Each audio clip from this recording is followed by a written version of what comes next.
Today on the podcast, we have a pretty important topic, and hopefully every topic we talk about is important, now that I say that. But this is one that might be relevant to a lot of people who are struggling, who are dealing with things like anxiety and worry. And really, honestly, this is not something I think we address in the church all that often. It's not something we address when it comes to how we do ministry all that often. And the topic really is anxiety and worry, how we deal with anxiety and worry as individuals, and how people try to navigate that in the context of being in biblical community. So if you think about it, a lot of times it's almost like taboo. We can talk about all of our problems, but when it gets to something where it gets really deep with, internally what I'm dealing with or issues that I'm having, then we kind of put the brakes on and we're like, well, that's not something to bring to the group. Or a group leader might even try to derail the conversation. Whoa, we're going too far here. Let's kind of get back on track with our Bible study. Yeah, well, a lot of anxiety, too, stems from the fact that we have no accountability, and we're running at a high pace. So I preached on this recently and just talked about my own struggle with anxiety, and I'll share some of that in a moment. But the response time, if the response time at Long Hollow, which I think could be a cross-section of the general population, if the response time at Long Hollow is any indication of the anxiety that is experienced by people in America, what would we say? 1/3 of our church, when I asked for prayer, I said, hey, would you like to be prayed over, to come forward to be prayed over for your anxiety? 1/3 of the church. Well, I would say forward. Maybe even more if you put all of our services together based on the response. But I think it was a powerful moment, because I think so many people have felt like maybe they can't have this issue addressed in public, and certainly not within the walls of a church. Yeah. Because people just think, I'm messed up and maybe more messed up than everybody else, and I don't feel like this maybe is a safe place where I can bring that problem, because people will just say, as you mentioned in the message, and I would love for you to summarize that. I'll just have more faith if I believe more. If I pray harder, this should all go away. Yeah, and I think, okay, so let me speak to the pastors, if you're listening, who have never experienced this. Like me, 10 years ago, I had no clue about this. In fact, I would see people struggling with anxiety and have no background to deal with it. I just say, suck it up. Buttercup, as my mom tells me sometimes. I don't know if that's the best way, but that's what mom tells me. I like it. Up, I would use that. Yeah, that sounds like you, because that's what you are. Yeah. From the Marines, I mean, you're just always just pushed through, right? Which in most scenarios you can. Okay, you can just kind of move on. But so let's define anxiety. There's two types of anxiety. Okay, there's the general anxiety and worry that comes from life. Okay, the highs and lows. Okay, so yesterday I preached on, or recently I preached on the fact that anxiety happens from life. I mean, you're going to be worried. Some of you are anxious right now about job situation, a medical issue you're dealing with. Your child just got diagnosed with an issue. Your company's downsizing. Your church is declining. People are attacking you, whatever. That's normal, routine anxiety from life. But there's a different category whereby anxiety is the result of a chemical imbalance. Okay, and in that scenario, as I've experienced personally, you can't just go to enough support groups and expect that to go away. Yeah, I think that's the challenge. Is we don't really deal with these types of issues medically, maybe in the way we should, especially in the Christian community, because again, we're taught, and I think, as you just mentioned, wrongly, that man, if we just pray hard enough, it's going to go away. And the reality is, Christ can heal any issue, and walk through any of that. And we obviously, step one is to pray and ask God to do that, and believe that God can do that. Christ can heal anxiety, but Christ can heal depression. Christ can heal blood pressure. Christ can heal cancer. However, just because you have cancer and you are a believer doesn't mean you shouldn't take chemo. Just because you have high blood pressure and you're a Christian doesn't mean you don't take blood pressure medicine. But what happens is when it comes to mental illness, it's taboo in the church. In fact, after my message yesterday, I had a psychiatrist in our church meet me in the Next Steps area, and she said, I just want to thank you for being open and candid about your own struggle. And by the way, you can go on our website, longhollow.com, and you can go and hear the entire sermon and my testimony. It's called The Answer for Anxiety. That's the title of the message, if you want to hear it in its entirety. But she said, thank you. She said, here's why. Many Christians come into my practice, and I evaluate them and say, you have a chemical imbalance that needs to be addressed with medication. And they will say, I'm a Christian, I can't take it. Really? Yes, that's what she said. She said some Christians have a hard time taking medication. Now, here's the thing. Some pastors right now are listening and saying, you should never take medication. My response to the pastor is, with all due respect, you've never experienced what I've experienced. Yeah. Because if you've experienced what I've experienced, you'll realize that counseling and support groups and sponsors will not help you overcome this situation. Well, and I had someone in my life group, as we discussed this sermon, even say that this kind of well-known pastor, I won't say his name, has even kind of scoffed at people at depression. You know, what's that? Yeah. I believe in Jesus. Yeah. You know, if I believe in Jesus, I got nothing to be depressed about. And like you said, it's not as simple as making a statement and believing. Well, let me tell you one guy who probably would have benefited from medication. It obviously wasn't as developed as it is today, but one name we know well is Charles Spurgeon. You read Spurgeon's biography, he was paralyzed by depression. John Wesley struggled with highs and lows, that if you read his biography, I mean, these are guys in years past. And I think part of that is when you're high capacity, type A, high D person, which a lot of people listening are, if you're in ministry and you're going for it, and we all have the ability to exercise in that realm. But the reality is you're going to have the byproduct of that is you're going to have some of these highs and lows and anxiety as a result of it. Okay, so here's the thing I would say. Let me share my story, okay? And then I'm going to give you the antidote for anxiety, okay? Because I think we want to help our people. Because I would say if you're in a discipleship group, you're leading a life group, there are people in your group that are struggling with this right now. In fact, I would even encourage you, ask them, how many people in here feel like anxiety has been overwhelming for them? How many people in here feel like they're crippled by worry? Yeah, and then really being in that discipleship group is where this kind of accountability can take place. And in other environments, obviously, it's more difficult maybe for someone to share. In a larger environment like a life group, and in even a larger environment like the congregation, it's going to be a little more difficult to say, hey, here's an issue I'm struggling with, whereas in a group of 3 to 5, as you're walking with people, they can share these issues. And I would argue, if you're the leader of a group and you're dealing with this, obviously, this is a great opportunity to share this with the group. And then I think, like you said, you will find out there are those other people in your group that are dealing with these same things. Yeah, that's a great point. It's not just you trying to help others. The fact is, you may be the one struggling, right, and you're going to need the others that you're investing in to help you. That's the beauty of a discipleship. I tell people, I'm in discipleship, yes, to invest in other people, but I get way more from the people I invest in than I could ever give them, in the form of encouragement and accountability and support and being there for me when I need. I mean, that's what you get from a discipleship group. And if you're leading, even though in a discipleship group you're all doing the same thing, so there's not a lot of teaching per se as much as leading, but you have that extra amount of accountability to say, I've got to be a little bit further down the road than everyone else in the group. So it's a great way to grow as a leader. So before you get started on sharing your testimony, let's take a break and have a word from our sponsor. Our sponsor today is discipleshirts.com. Discipleshirts.com, where you can find shirts with discipleship messages. Yes. They will help you as a disciple share the gospel. Some of these shirts, you wear them and someone's going to say, what is that on your shirt? And you can say, hey, let me talk to you about it. And talk about being a disciple. So what we want you to do is check out the shirts, see what you think, wear one, maybe have the opportunity to share the gospel with someone else. And start a movement. Buy shirts, make disciples. Make disciples. That's it, at discipleshirts.com. And we're back talking about anxiety, dealing with issues, dealing with not necessarily stress. Those stress can be one of the symptoms of this, right? Or it could also lead to this, anxiety and worry. I think it's important that people hear your story, because not a lot of pastors are willing to share that they're dealing with this kind of thing to the extent that you're willing to share it. And I think it's super helpful for those listening. I know it's helpful for me to know that if I'm in a situation where I feel like these kinds of things are becoming overwhelming, I don't have to hide it as a staff member, as a minister, as a pastor, as a leader.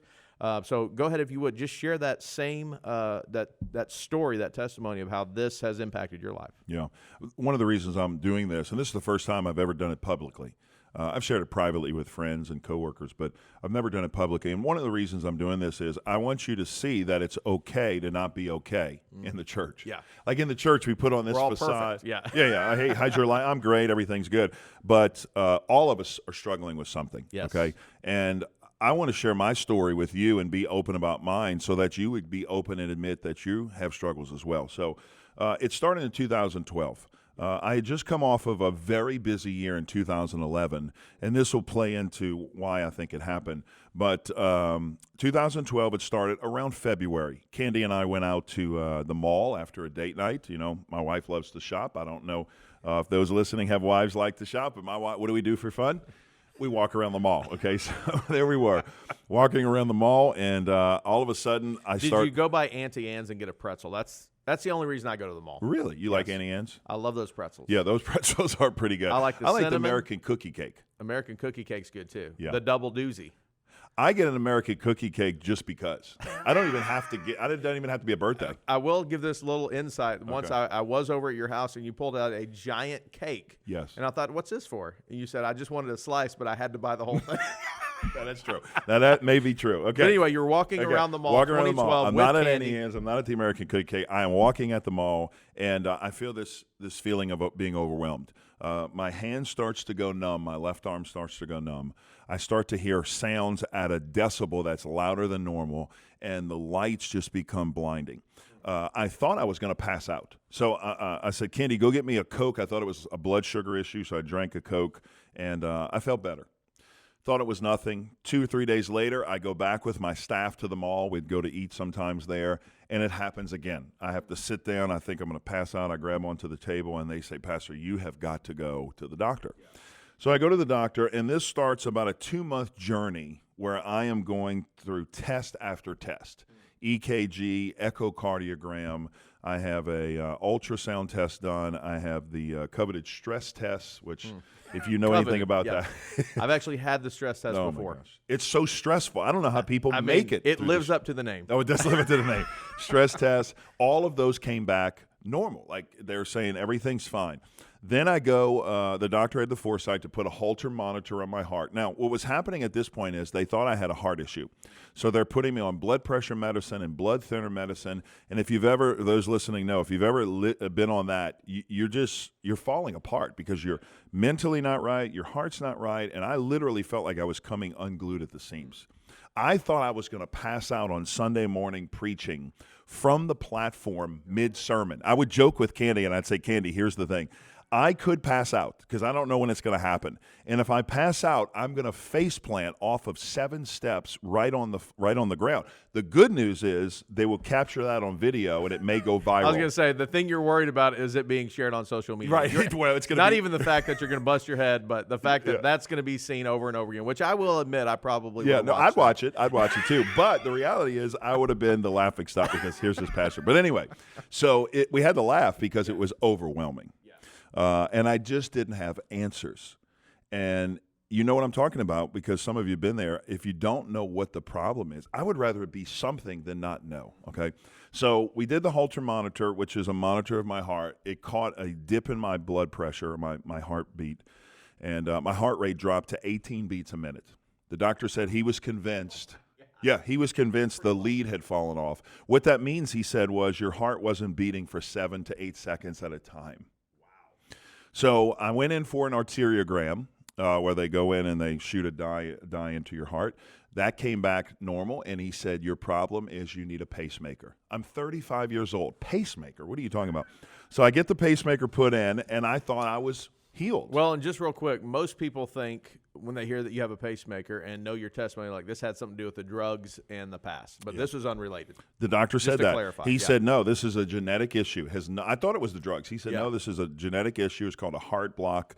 And they put a pacemaker in. I was healed for a week. And then the feelings came back. And you talk about deflated. I mean, I thought I'd beat this thing. Right. I'm back to normal. I'm deflated again. Okay, so I start diagnosing myself. I'm up all night researching and studying, and I find this board-certified renal cardiologist. Okay, renal meaning kidney, cardiologist, heart, connected. I figured I had the answer. I called him up to schedule an appointment. They said he's retired. He just retired. No more new patients. Oh, boy. What's the chances of that? Yeah, of course. My assistant at the time, who used to go to church with this man, says, "What's his name?" I said, "You're never going to believe this. He retired." She said, "What's his name?" I said, "Dr. Arant." She said, "Billy, I know him well. Let me call him." You can't make this up. So she calls him, calls his home, gets me in next week. I go in to see Dr. Arant, and here's what he says. He's very different than any other doctor. He said, "Robby," and he was a Christian man. He said, "I want you to tell me what your life was like for the past year. Don't tell me the symptoms. Tell me what you did." And I said, in 2011, it was the busiest year of my life. I had just finished a 2.5-year journey flying back and forth from 2008 to 2011, all the way back from from Chattanooga to New Orleans, 2 flights a week, 2.5, 3 years to finish my PhD. It was an antiquated system back then, which meant I had to go to the campus. So I would board a plane on Even Thursday. in 2010. Oh, yeah. 2011. Yeah, I boarded the plane to Atlanta, flew to New Orleans, went to a seminar, flew back to Atlanta, back to New Orleans. I did that every Thursday and Friday. Then I preached on Sunday, 3 sermons. Then I repeated the process every week. In addition to that, I had a brand new child writer who had colic, and if anybody knows colic, that's, yeah. No thanks. I had colic. You could have named him Colic, now that I think about it. Yeah. That'd be a fitting name. Colic? Yeah. Yeah, kind of like Jabez. What's your name mean? Pain. Okay. So I had colic. Then I finished my dissertation. I wrote my entire dissertation for my PhD in a month, which I don't recommend. I finished the project. I graduated that year. I had a growing church, and in my spare time, I decided to write a book. So a little busy. A little busy. Dr. Arant said, things Dr. Arant said, what's your symptoms? I said, I feel overwhelmed, lights are bright, sounds are overwhelming, my heart races, and I feel like I'm going to pass out. He sits back in the chair and he says, I know your problem. He said, your problem is not a heart issue. He said, in fact, you're having panic attacks. I said, panic? I said, I'm not scared of anything. I'm not fearful. He said, no, that's not how it works. He said, Robby, I've never forgotten this. He said, just about 1/3 of the patients that come into my practice for a heart issue are actually dealing with anxiety and panic attacks. He says to me in 2012, he says, you have to take medicine to fix this. He said, you have a chemical imbalance, praying will help and God can change. He said, but support groups and counseling is not going to change. And I was a pastor. I'm like medicine. I don't take. What are you talking about? I got a drug pass. I don't want to take. He said, no, you wouldn't turn down medicine for blood pressure. You wouldn't turn down medicine for cancer.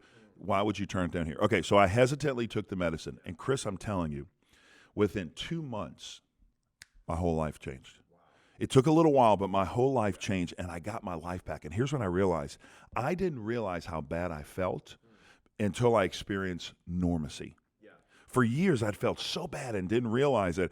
And I say that to those listening because I know there are some people here who would say, I'm a Christian, I don't take medicine. And I want you to know it's okay to go to a doctor. You're not a lesser person because you are on medicine. You're not a smaller or insignificant Christian because you go to a doctor. Don't let anybody tell you that. People who tell you that have never experienced what we've experienced or what I've experienced. Well, and I think the message that you're wanting to get through today is it's not that we are not trusting that God can heal us, because we 100% believe that. Yes. And that is all of our first choice. Our first choice is let's pray, let's ask God to work through this and miraculously heal us of that. Yeah. But it's also not to foolishly press ahead thinking we don't need help if he chooses not to heal us in that way. Yeah, and here's the thing. Just because I got on medicine didn't remove the feelings altogether. Okay, so I got on medicine, it helped me. But since then, I've been down this journey for almost 8 years now, 9 years. And one of the things now I realize is I still have those symptoms. I still have those feelings, but I've learned to cope with them. Here's the answer to the problem. We're going to have to pick this up next week because I want to give the answer. I want to give the antidote to anxiety. There is an answer. Jesus talks a lot about worry, a lot about anxiety in the Sermon on the Mount. So next week when we come back, why don't we talk about what did Jesus say of how we can respond to it? And I'll give you a hint. It's Matthew chapter 6. You can go look it up as we prepare for next week. That's a good hint. Well, As always, especially with this very important and sometimes difficult topic for people, if you want to share this with someone who may be struggling with worry or anxiety, please do that. And if you wouldn't mind, give us a rating on your favorite podcast listening service, and we would appreciate that.